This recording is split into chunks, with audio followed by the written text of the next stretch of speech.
A lot of hitting coaches right now, they like to teach kids to go way out there. But the thing is that the more out there that you practice, the more that you're going to have to jump towards that baseball. Right. So I like to practice in the back of my stand, so that way when I get it to the game, I know I'm going to be right on time. Everything's happening. I'm going to be right on time in front where I want to hit it. But if I practice in the back of my stand, now if I see a pitch that I'm lay on it, I already trained for that pitch.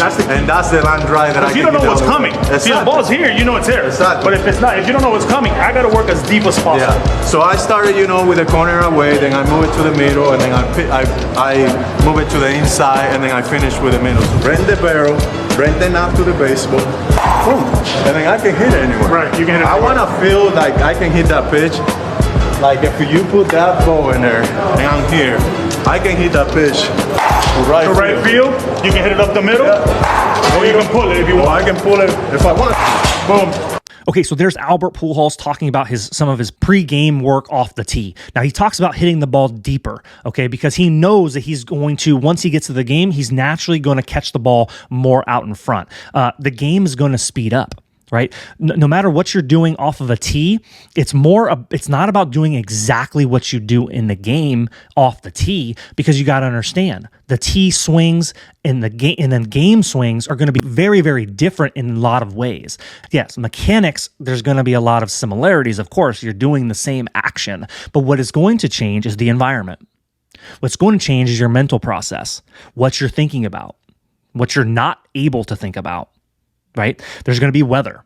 There's going to be runners on. There's going to be outs. There's going to be balls and strikes. There's going to be a pitcher that's mixing up pitches and throwing different speeds and different locations at you. You got an umpire behind you calling a good game or a bad game. Fans and parents, rooting and hollering right behind you. You got the other team maybe talking some trash. Like, you got a lot of variables and a lot of distractions going on in a game.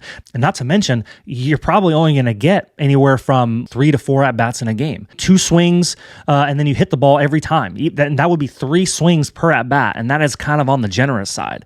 That would give you 9 to 12 swings. Whereas in a cage, depending on the age of the player and the level of the player, you're going to take anywhere from 50 to 300 swings. You can't swing at game speed every single time for 300 swings. It's not the same. So what I understand as a professional athlete and what I experience firsthand is that what you do in practice does not directly translate to games. There has to be an understanding or an acceptance of this fact, is that you're going to look at swings off the tee and you're going to, by like Albert Pujols, and you're going to say, well, he's swinging down. And then he goes into a game and he's swinging up. Then you go and you see your hitting coach, and your hitting coach is just trying to get you to swing up off the tee. Now, again, it's all on a person-to-person basis, but still, you got to understand there is a difference from what you do in practice to games. Think of it as like a language being translated. The language and the movements and the feels of practice have to translate into the game. The game environment, the game swings are going to speed up. There's going to be more barrel whip. There's going to be faster rotation in the body, which is going to change what that barrel does. And so what the barrel does in practice at lower intensity levels is going to look one way. You take that same feel to a game, and then you're going to experience a very different, faster, more explosive swing, which is going to change what that barrel does. So it's all about understanding how your training translates to the games.